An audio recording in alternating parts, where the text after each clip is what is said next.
Hey guys, it is Saturday here on Pagan Perspective, and I am your host Brendan, and this week we are talking about new moons and dark moons.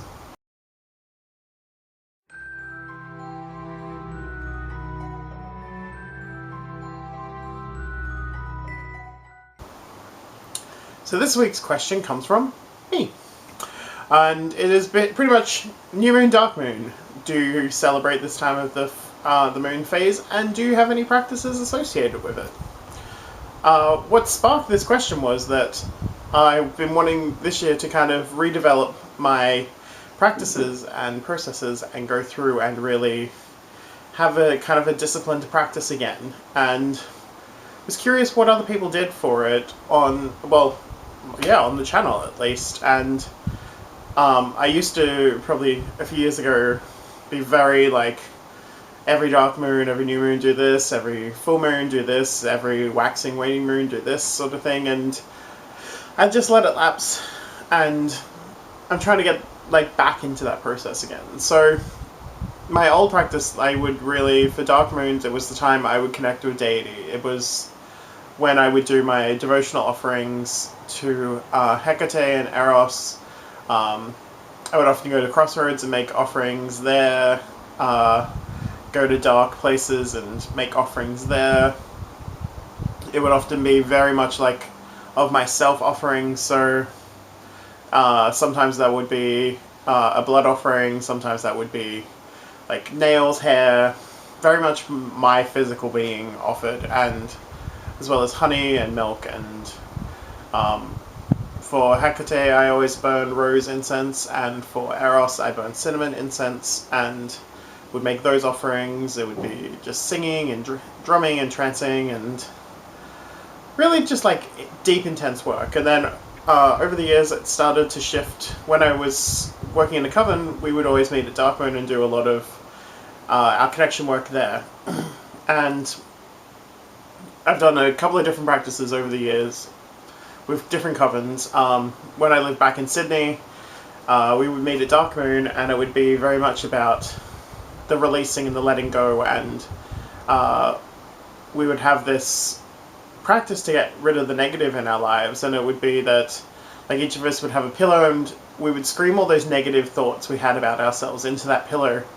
And what it does, it kind of makes the body freak out and puts it into a level of shock, and it releases in the endorphins and just adrenaline, and the brain goes crazy, and it's like this cleansing, detoxing, amazing process. And it was always fun and wonderful there, and doing all that sort of work and really just letting go of those toxic parts of ourselves that were just polluting our system.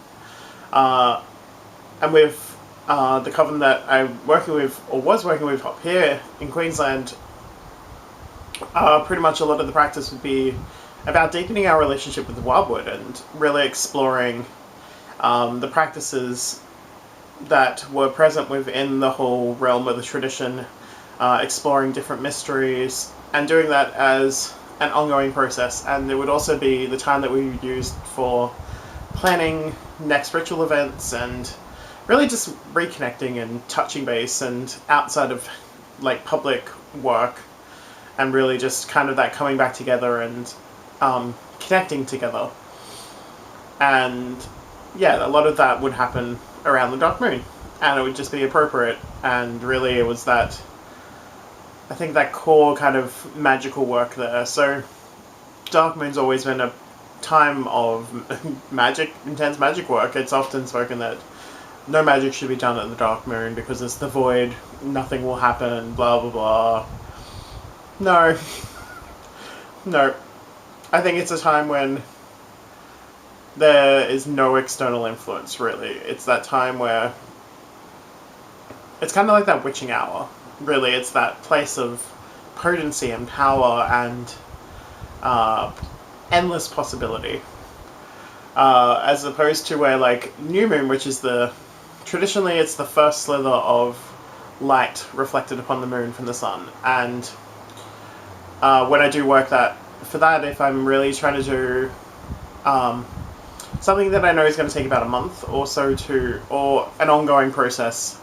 I will start it on a new moon, and each time it returns to a new moon, I'll, if the work's been completed, it'll be completed at dark moon. If it's an ongoing work, I will recommit and redevote to it at the next new moon, and keeping that cycle going.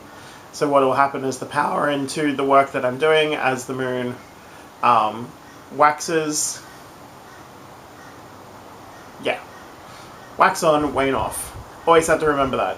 So waxes increases the power, so putting all that work into the magical working there to the full moon, where it will reach that pinnacle of power where I will raise the energy and push it and charge it into the work that I'm doing. And then on the waning aspect, anything that I'm finding isn't working in that working or is starting to lack, I will just start to move that out. And